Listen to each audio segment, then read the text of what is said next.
हाँ। नमस्कार, मैं हूं विक्रांत यादव और आप देख रहे हैं आपका अपना चैनल दास वतन। पश्चिम बंगाल में बीजेपी पहली बार सरकार बनाने में कामयाब हो गई है। बीजेपी ने बड़ा मैंडेट वहां पर लोगों के जरिए प्राप्त किया।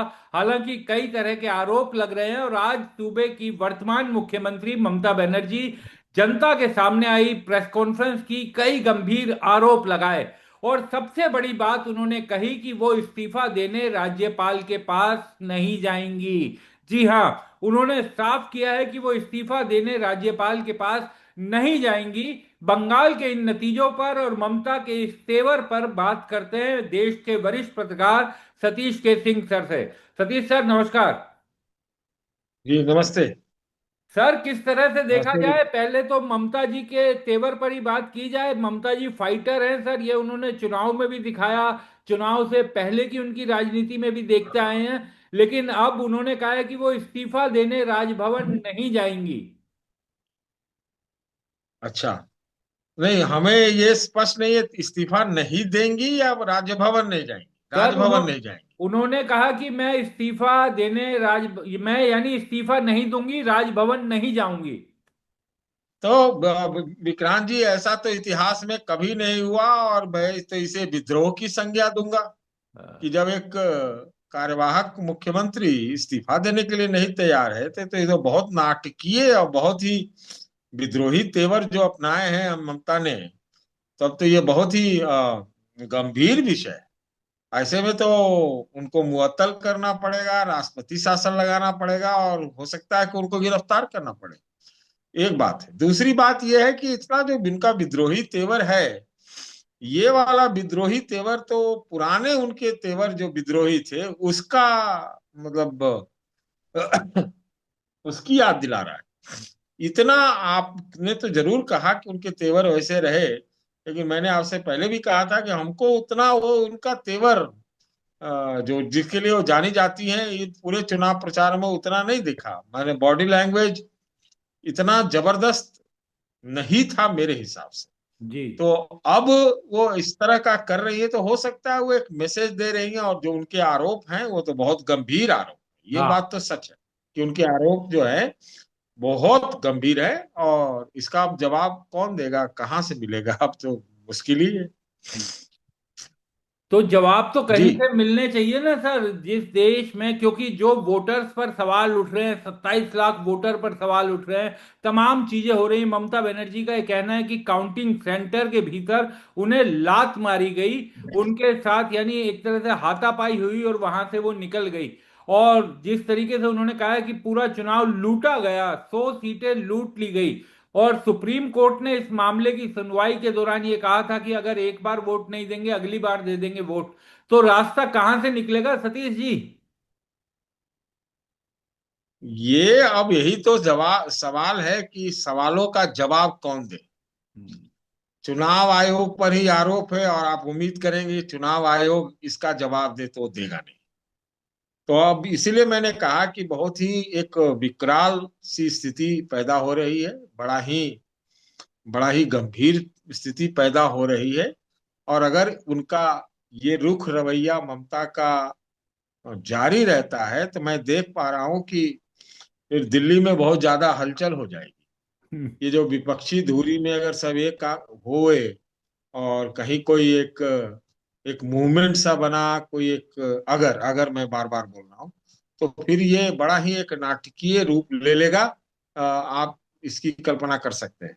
दूसरी बात कि जैसे राहुल गांधी तो पहले ही से इस बात को कहते रहे हैं, तरह तरह के 1 दर्जन आरोप लगाए और बार बार प्रेस कॉन्फ्रेंस की है, रैली तक की।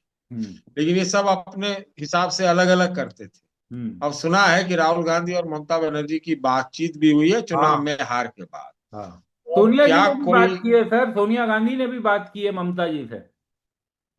हाँ तो बात की है तो ये जैसे भी पूर्व कांग्रेसी है, कांग्रेस को ही खत्म करके आई थी और कांग्रेस को ही खत्म किया, तो बात की होगी। और ऐसे भी संबंध रहे उनकी, यूपीए में भी थी।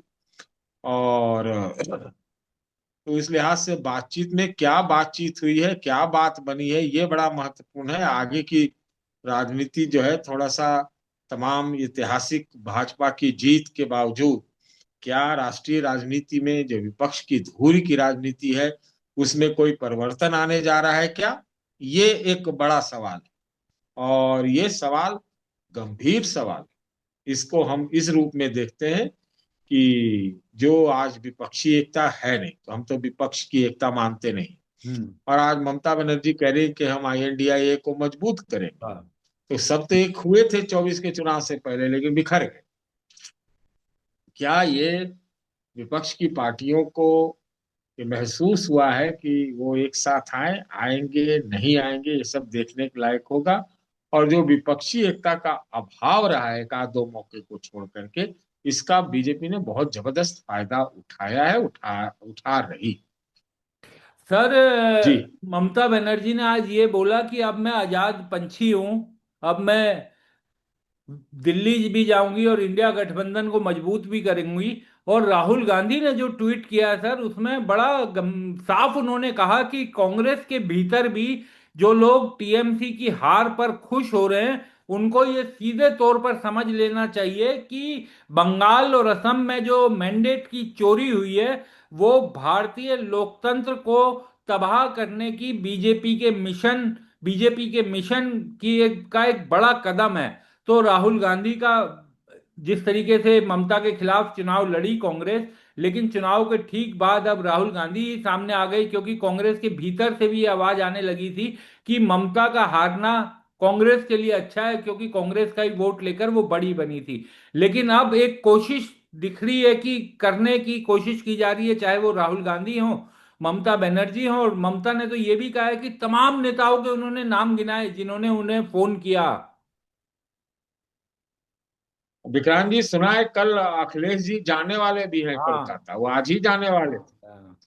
तो मैंने आपसे पहले ही तो कहा कि क्या विपक्ष की राजनीति जो है उसकी धुरी में कोई घूर्णन गति से परिवर्तन आने वाला है क्या? आएगा क्या, या बस एक दो कुछ हो करके रह जाएगा? बार बार हुआ भी ऐसा ही। हम्म। पहली बात। दूसरी बात यह है विक्रांत जी की राहुल गांधी ने खूब ये जो विरोधाभास है, अंतर्द्वंद है, उसको भी हमें बताना चाहिए। जी। राहुल गांधी और ममता बनर्जी की पार्टी के बीच अगर बंगाल में एक समझौता होता हाँ। या विपक्षी एकता का मुजाहरा होता, तो कुछ बात ही और होती। तब हाँ। और वो ताकत से ज्यादा लड़ते और उनकी आवाज में ज्यादा दम। लेकिन ये भी तो, राहुल गांधी भी तो जाके बंगाल में शायद यही कह रहे थे कि TMC के गुंडे। हाँ। तो ये अचानक से बदल कैसे गए? हाँ, ये सही है कि उनको भी रियलाइज हुआ होगा कि भाई असम में जो हुआ, तो असम में जो जिस तरह से घटनाएं हुई है, एक से एक घटनाएं हुई हैं, तो उनको लग रहा होगा, और उनको लगता भी है पहले से कि भाई सबको मिलके आना चाहिए एक साथ में। आ पाएंगे या नहीं आ पाएंगे? हम्म। तीसरी बात, ये एक अंदर द्वंद है, हम्म। क्योंकि जो TMC जो है, INDIA को संस्थापकों में से एक थी ममता बनर्जी। हम्म। लेकिन सबसे पहले निकलने वालों में वो और आप पार्टी थी। हम्म। अब कह रही है कि मैं INDIA को मजबूत करूंगी। हम्म। तो कितना दिन करेंगी? या भाई अभी जो जिस तरह से हार हुई है उनकी परिस्थितियों में, उसके बाद का उनका उद्गार है, या ये जो मुहिम है हम्म। विपक्षी एकता का, जो इसके कुछ संकेत दे रही है, वो आगे जाएगा? और क्या ये कांग्रेस पार्टी को मंजूर होगा? क्या इस प्रकार से कांग्रेस की सदारत में होगा, ममता की सदारत में होगा, या कांग्रेस क्या होगा? अभी हम इस पर कोई टिप्पणी नहीं करना चाहते हैं। हाँ, हलचल की बात हम जरूर कर सकते हैं।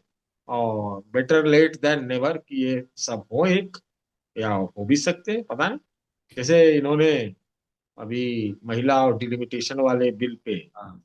अ, एकता दिखाई थी, और संसद में ही थोड़ी बहुत इनकी एकता दिखती है, फिर बिखर जाती है। हम्म। तो वो है। अब अगला चुनौती तो इनके सामने विपक्षी पार्टियों के उत्तर प्रदेश में आने जा रहा है, जब 27 में बहुत ज्यादा दूर तो है नहीं। वहां भी देखी जाएगी कि भाई क्या समाजवादी पार्टी, कांग्रेस पार्टी, कैसा उनका रुख रवैया रहता है। उन लोगों का तो एक एक आदमी का एक बयान ही भाई तिल का ताड़ हो जाता है। तो आपको याद ही होगा कमलनाथ का, हाँ। कौन अखिलेश वखिलेश, हाँ। इस तरह के बयान। तो पता नहीं, हम कहेंगे, ये थोड़ी कहेंगे ये मिट्टी वाला एकता है। जो फिसलती है या चट्टानी है, अभी तो बड़ा मुश्किल है, हाँ। सर बहुत ज्यादा दूर है। सर सतीश सर, हम अगर इतिहास को देखें तो जब भी विपक्षी एकता हुई, कोई एक नेता ऐसा बना जो विपक्षी एकता की धुरी बना और उसके साथ फिर पूरा विपक्ष एकजुट हुआ। चाहे हम इंदिरा जी के जमाने से लेकर बात करें, तो आज की तारीख में कैसे विपक्षी एकता मुमकिन होगी? सबके अपने अपने स्वार्थ हैं, अपने अपने वोट हैं, अपने अपने राज्य हैं। कैसे, किसको नेता मानेंगे? यही तो समस्या है। हम्म। यही तो मैंने अंतर विरोध और विरोधाभास की बात की। इसका बीजेपी फायदा उठाती है हम्म। और उठाएगी भी, और इतना आसान नहीं है। हम्म। क्योंकि देखिए, इसका एक अतीत है हम्म। कि जो भी प्रांतीय पार्टियां उठी, चाहे ममता बनर्जी उठी, तो वो कांग्रेस को से निकल के निकली। तब उन्होंने कम्युनिस्टों को खत्म किया, और कम्युनिस्ट और कांग्रेस तो अभी भी एक प्रकार से कहीं एक है कहीं नहीं है। तो सारे तमाम रीजनल पार्टीज का यही है कि अधिकतर जो है कांग्रेस को खत्म करके आगे बढ़ी है ना। भाई, कांग्रेस का राज होता था उत्तर प्रदेश में, तो समाजवादी हाँ। आए तो उन्होंने उनको खत्म किया, फिर बीएसपी ने। तो ये रीजनल पार्टी और कांग्रेस खासकर विपक्षी धुरी में वो एक विरोधाभास रहा है। यही सबसे बड़ा दिक्कत है विपक्षी एकता में। बीजेपी इस मामले में बहुत तेज है। उसने विपक्षी पार्टियों के साथ हाथ मिलाया, यहाँ तक कि कम्युनिस्टों के साथ। 67, 71, 77 और 89 का मैं बार बार उदाहरण जी। देता हूँ कि इसमें वामपंथी और दक्षिणपंथी दोनों मिलके थे जो कांग्रेस को खत्म करने में थे, आज सत्ता से बाहर करने में या सत्ता में न आने देने में। हम्म। लेकिन उनका उसने बीजेपी ने इस्तेमाल किया, और उसी से सीढ़ियां चढ़े। सीढ़ियां वो चढ़े हैं। वो दूर भी करते हैं तो थोड़ा नजदीक ही रहते हैं। हम्म। इन कांग्रेस पार्टी का तो अस्तित्व ही है कि अब उनको शायद लगता हो, कभी उनको लगता है एकला चले। बाकी फिर प्रांतीय मजबूत पार्टी है, उसको ये लगता है कि नहीं, हम अपने आप में ताकतवर है। ममता को भी लग रहा होगा, हम्म। शायद अखिलेश को भी लग रहा होगा, है ना। फिर आप पार्टी है।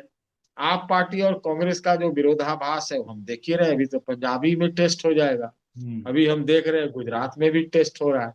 तो ये जो अंतर विरोध है और ये जो विरोधाभासी जो स्ट्रक्चर है, हम्म। इससे अगर ये एकता करना चाहते हैं तो बहुत सारे हितों की बलि दे करके, ईगो को बलि दे करके, बड़े बड़े जो लक्ष्य हैं उसके हिसाब से ये एक छतरी में आ सकते हैं। लेकिन इस छतरी में, छतरी खुलने से पहले ही 10, 15, 20 छेद है। और जब भी विपक्षी एकता हुई है सर, उसमें जनता को बड़ा गोलबंद किया गया है। आज के माहौल में क्या जनता को गोलबंद करना उतना आसान दिखाई दे रहा है सर? आखिरी बार जो कोई आंदोलन या सड़क पर लोग दिखाई दिए थे, वो अन्ना आंदोलन के दौरान दिखाई दिए थे। उसके बाद तो विपक्ष के आह्वान पर या विपक्ष के कॉल पर कहीं जनता गोलबंद होते हुए तो दिखाई नहीं दी है। देखिए, वो अन्ना आंदोलन की तो बात मुझसे मत कीजिए। मैं तो अन्ना आंदोलन को एक बड़ा ही सूडो आंदोलन मानता था। हाँ, लेकिन और उसमें लोग विपक्षी जुटे सर। हाँ, मैं लोग बहुत नहीं जुटे थे। हाँ। सुनिए, ये गलत धारणा है कि बहुत लोग जुटे थे। हाँ। वो दिल्ली सेंट्रिक एक आंदोलन, और दिल्ली में एक जमात ने पूरा एक तैयारी करके और उसको एक पीछे से सपोर्ट करके उसको खड़ा किया गया था। ये तो हमको सब मालूम है ना। हम्म। मैं कहता हूं कि जो एक जन आंदोलन अगर सही में कुछ दिखा, वो भी बहुत बड़े स्तर पर नहीं लेकिन बहुत व्यापक था, वो हाँ। था किसान आंदोलन। हाँ। और वो, उसमें भी राजनीतिक दलों ने उसका सपोर्ट किया, लेकिन सामने जो है उसके किसान थे, उसके सेनापति किसान के नेता। किसान थे, बिल्कुल। हाँ।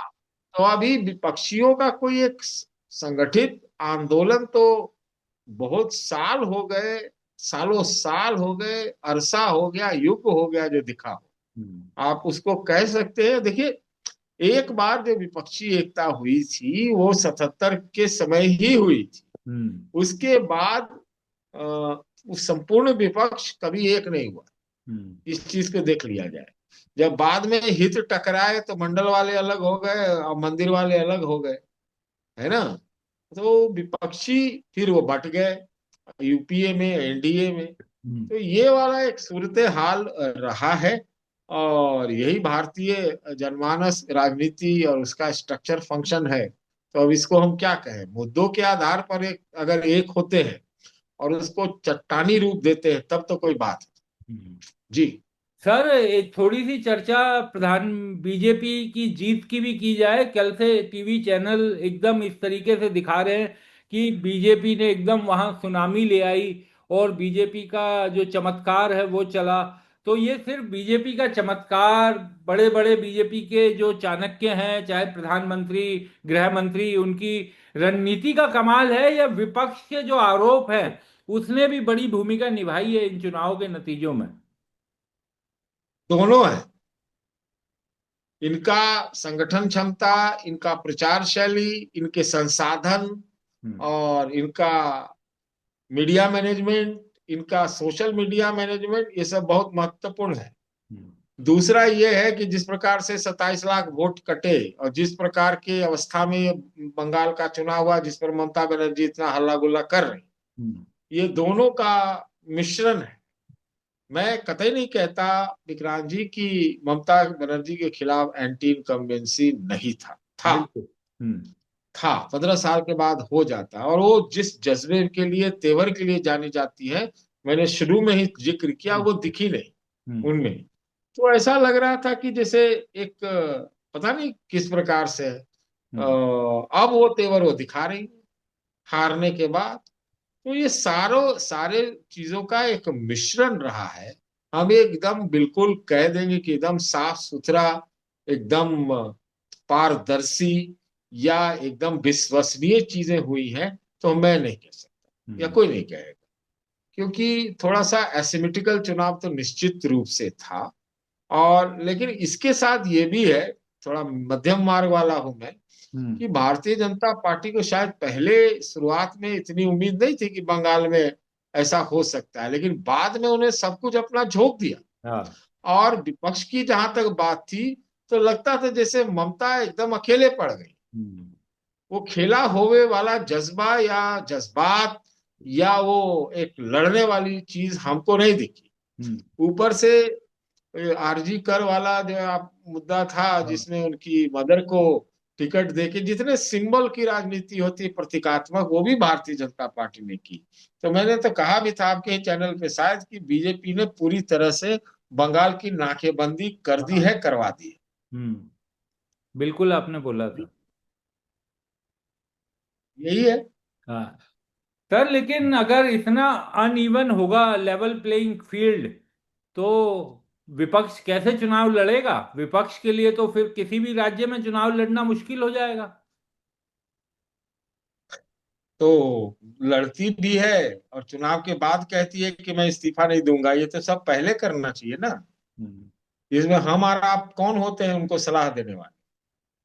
भाई उनको शायद लगता होगा अपने आप की भाई इतने के बावजूद भी वो एकदम विजयी हो जाएंगी।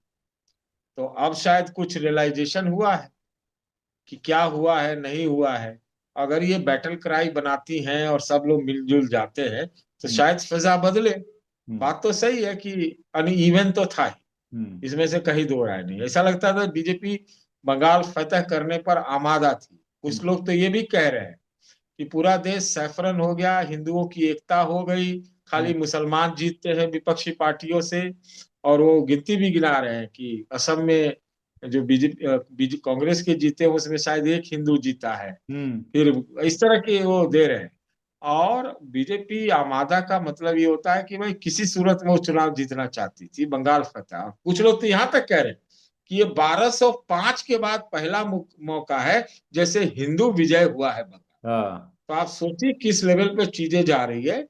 और बंगाल आरएसएस के एजेंडा पर भी था, बॉर्डर स्टेट है, सेंसिटिव है, घुसपैठियों का मामला और हिंदुत्व कंसोलिडेशन का। तो एक प्रयास मैं समझता हूं कि भाजपा ये भी करेगी कि उसको दूसरा गुजरात बनाए। बिल्कुल। और सर शुवेंदु अधिकारी, बीजेपी के बड़े चेहरे, मुख्यमंत्री भी शायद वो बने, वो तो खुल के कह रहे हैं कि मुझे मुसलमानों का एक भी वोट नहीं मिला, मुझे हिंदुओं ने वोट दिया है, मैं हिंदुओं के लिए काम करूंगा। अगर वो मुख्यमंत्री बनते हैं, या विधायक तो वो हैं ही, विधायक चुनाव में वोट किसने दिया किसने नहीं दिया, चुनाव के बाद तो आप पूरे इलाके के नुमाइंदे बन जाते हैं, और अगर मुख्यमंत्री बनते हैं तो पूरे सूबे के मुख्यमंत्री बनते हैं। लेकिन वो खुल के इंटरव्यू दे रहे हैं कि मैं हिंदुओं के लिए काम करूंगा।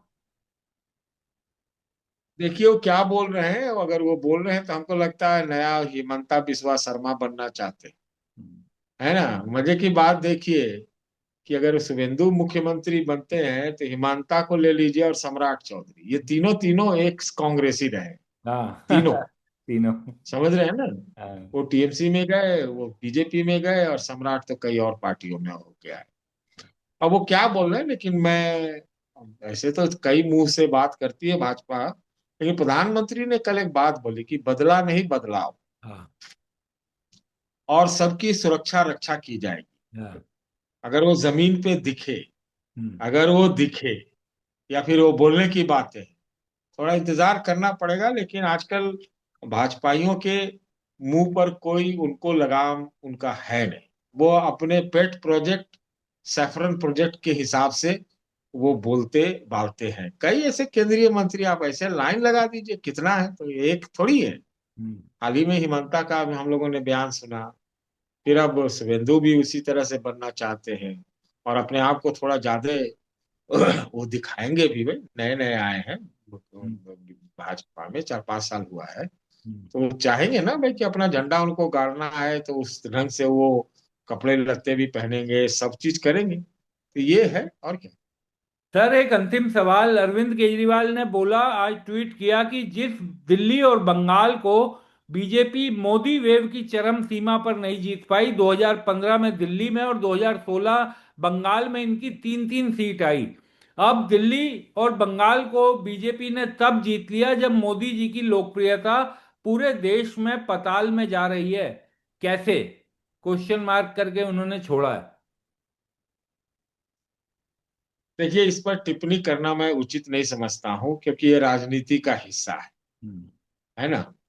गए थे चुनाव प्रचार करने के लिए, और अभी उन्हीं की पार्टी टूट गई है राज्यसभा में, है ना। अभी और कहाँ टूट जाएगी, कौन दरक जाएगा, कौन भाग जाएगा, पता नहीं।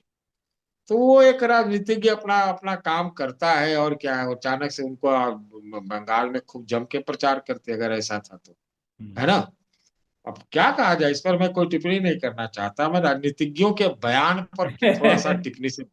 हाँ। तो सर, प्रधानमंत्री जी ने कहा भय नहीं बदलाव लाएंगे, लेकिन आज विजुअल तो कई आए सोशल मीडिया पर, टीवी चैनलों पर, हालांकि कम चले, जहां पर भय भी दिखाई दिया, किस तरीके से बीजेपी कार्यकर्ता एग्रेसिव हुए ये भी दिखाई दिया। तो भाई अब तो चुनाव खत्म हो गए, अब तक तो टीएमसी विलेन थी, हम्म। टीएमसी दंगे करती थी, टीएमसी के गुंडे थे, टोलाबाजी थे। अब तो वहां 2.5 लाख, अमित शाह जी ने कहा भी था कि 2.5 लाख लोग अभी 50-60 दिन या कितना दिन तक हम्म। बंगाल में रहेंगे। हम्म।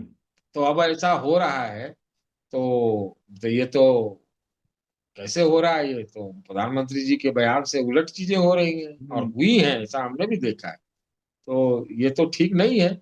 ये तो पहले ही दिन एक्सपोज हो रहे हैं, हम्म। या चाहते हैं कि वो ऐसा हो तो दिखे, और एक मैसेज जाए। क्या कहें, हम्म। और क्या बोले, बोलिए। बिल्कुल सही कह रहे हैं सर। उम्मीद की जानी चाहिए कि थोड़ा सा पश्चिम बंगाल का जो जिस तरीके की बातें होती है चुनाव के बाद, वहां वो सब बदले, और विपक्ष जो बात कह रहा है कि एकता लाएंगे, उसमें भी देखना पड़ेगा सर कि किस तरीके के कदम आने वाले समय में उठाते हैं। बहुत बहुत शुक्रिया सतीश सर, आप जुड़े, चर्चा में शामिल हुए।